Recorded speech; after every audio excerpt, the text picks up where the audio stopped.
बुजुर्ग हो गए हैं, बुजुर्ग नेता हैं यहाँ के। अब वो कुछ बोलना चाहते हैं तो उनको बोलने दीजिए, उस पर टीका टिप्पणी करने का कोई मतलब नहीं है। नीतीश कुमार जी की जो, अगर वो कोई बिहार के विकास के मुद्दे पे बात कह रहे हैं तो उस पर बात करना ठीक है, लेकिन व्यक्तिगत टीका टिप्पणी करना मेरी समझ से वो ठीक नहीं है। उन्होंने जो कहा वो उनकी सोच है, मेरा उससे कोई लेना देना नहीं है। कौन बीजेपी के साथ काम कर रहा है, कौन किसके साथ काम कर रहा है, जहाँ तक मैं जानता हूँ या आप जानते हैं, अभी 1 महीना पहले तक तो बीजेपी के साथ ही नीतीश जी थे। अब पहले पक्ष में थे, अब विपक्ष में है। तो नीतीश जी अगर इस तरह का सर्टिफिकेट दे रहे हैं किसी दूसरे को, तो उसको तो आप हास्यास्पद ही मानिए। बाकी उनको हमारे अंदर की बात अगर उनको जानकारी है तो आप मान लीजिए कि नीतीश कुमार की विद्वता है ये। आपको क्या लगता है कि प्रधानमंत्री मोदी को जिस तरह से दबाने के लिए और लगातार सब तो पूरा विपक्ष एक हो रहा है और नीतीश कुमार को भी पीएम उम्मीदवार बताया जा रहा है, कितने पीएम इस बार बनेंगे? भाई देखिए, ऐसा है, जब से नीतीश कुमार जी महागठबंधन में गए हैं उसके बाद से एक सवाल कई बार मेरे से पूछा गया है। जहाँ तक मैं समझता हूँ बिहार में, और मैंने पहले भी ये बात कही हुई तो फिर उसी को दोहरा रहा हूँ, बिहार में जो राजनीतिक घटनाक्रम है ये स्टेट स्पेसिफिक मुद्दा है। इसका असर राष्ट्र के स्तर पर कुछ पड़ने वाला है ऐसा मुझे लगता नहीं है, जितनी समझ मुझे है। अब लोग बता रहे हैं कौन पीएम मटेरियल है, कौन दल बनेगा, कौन विपक्ष बनेगा, मुझे इसकी जानकारी नहीं है। जो आदमी भी सो कॉल्ड अभी विपक्ष में है तो दिल्ली जाता है तो विपक्ष में जो दूसरे दल हैं उनके लोगों से मिलता है। तो सिर्फ मिलने मात्र से कोई विपक्ष नए तरीके से, नए स्ट्रैटेजी से, नई ताकत से खड़ा हो रहा है ऐसा मुझे नहीं दिख रहा है। अगर आपको दिखता है तो आप स्वतंत्र उस पर कॉमेंट करने चाहिए। अगर आप दिल्ली जाएंगे, किसी राज्य के मुख्यमंत्री हैं और 4 और मुख्यमंत्रियों से आप मिलते हैं या किसी दल के नेता से मिलते हैं तो इससे क्या फर्क पड़ने वाला है? इससे तो कोई फर्क नहीं पड़ने वाला है। मैंने तो कहीं ऐसी घोषणा नहीं देखी जिसमें सारे विपक्ष के नेता एक साथ बैठकर उन्होंने कोई रणनीति की घोषणा की हो, किसी चेहरे की घोषणा की हो, किसी नैरेटिव की बात की हो, किसी नए प्रयास की बात कही है। लोग मिल रहे हैं। ममता बनर्जी चुनाव जीती बंगाल में, वो भी जब दिल्ली जाती हैं तो कई नेताओं से मिलती हैं।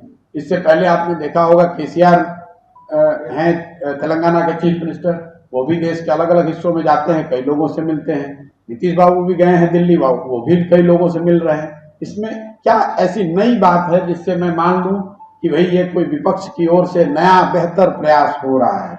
अगर कुछ हो रहा है जो हमको आपको नहीं दिख रहा है तो होने दीजिए, वो सामने जब आएगा तब उस पर टिप्पणी करेंगे।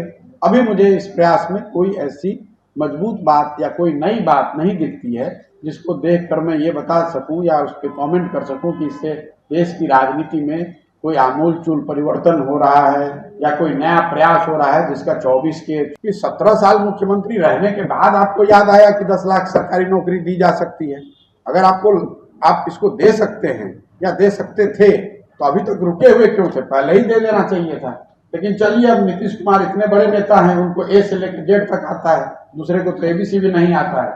उन्होंने कहा है कि 10 लाख नौकरी दे देंगे, तो हमने भी कहा है कि साहब आप 10 लाख नौकरी दे दीजिए, आप ठीक कह रहे हैं। तब हम लोग जैसे लोगों की अभियान चलाने की क्या जरूरत है? 10 लाख नौकरी दे दीजिए, अभियान को वापस ले लेंगे। अभियान ही वापस नहीं लेंगे, उनके पीछे खड़े होकर उनको अपना नेता मान के, जैसे 15 में उनका काम कर रहे थे वैसे फिर से उनका काम करने लगेंगे, फिर से उनका झंडा लेके घूमेंगे। 10 लाख लड़कों को नौकरी दे के दिखाइए साल भर में। 1 महीना, 1 मिनट, सवाल आपने पूछा है, आपकी जानकारी के लिए बता दूं तो उस 12 महीना में 1 महीना निकल गया, दूसरा महीना चालू है। 12 महीना होने दीजिए, उसके बाद उनसे पूछेंगे कि किसको एबीसी का ज्ञान है और किसको XYZ का ज्ञान है। 10 लाख लोगों को नौकरी यहाँ आप देख कर दिखा दीजिए, हम आपकी बात मान लेंगे। आपको नेता मान लेंगे, ये मान लेंगे कि आप सर्वज्ञानी सर्वव्यापी आप ही व्यक्ति है, भगवान एक ऊपर है और नीचे एक आप हैं। सर भागलपुर, देखिए, पहली बात तो मैं किसी को शीर्ष पे नहीं पहुंचा सकता हूं। जो पार्टियां या जो नेता चुनाव जीतते हैं वो तो अपनी ताकत से चुनाव जीतते हैं, उनके कार्यकर्ताओं के प्रयास से जीतते हैं, जनता के आशीर्वाद से जीतते हैं। हम जैसे लोग उस प्रयास में अपना कंधा लगा सकते हैं, कुछ मदद कर सकते हैं। जहां तक जनसुराज की बात है, मेरा पक्का यकीन है कि अगर यहाँ आए हैं, इस प्रयास को कर रहे हैं तो कुछ सोच समझ के ही कर रहे होंगे। ऐसा तो है नहीं कि एक दिन सुबह उठे और आ गए बिहार में। मेरे दिमाग में तो मेरी इसकी परिकल्पना है, जो मैंने इसके पीछे सोचा समझा है, मुझे ऐसा लगता है कि बिहार में इसकी जरूरत भी है और इसको बिल्कुल किया जा सकता है। विकास के नजरिए से बिहार में आज जो स्थिति है, चाहे नीतीश जी या दूसरे लोग, जिन लोगों ने भी बिहार को चलाया है पिछले 10, 20, 50, 40, 50 सालों में, वो जो कुछ भी उन्होंने काम किया या करने का दावा करते हैं, अगर उन सारी बात को आप मान भी लीजिए तो भी इस बात से तो कोई इनकार नहीं कर सकता है कि बिहार आज देश का सबसे गरीब और पिछड़ा राज्य है। देश में सबसे ज्यादा अशिक्षित लोग, सबसे ज्यादा बेरोजगार लोग, गरीबी रेखा से सबसे ज्यादा नीचे रहने वाले सबसे ज्यादा लोग बिहार में ही रहते हैं। सबसे ज्यादा पलायन इस राज्य से होता है। मैं कल नीतीश जी के बयान में देख रहा था, उन्होंने कहा कि इन लोगों को पता नहीं है, एबीसी का ज्ञान नहीं है, बिहार में कितना काम हुआ है। ठीक है भाई, हमें तो एबीसी का ज्ञान नहीं है, आपको तो ए से लेकर जेड तक का ज्ञान है। आप ही बता दीजिए कि क्या क्या काम हुआ है।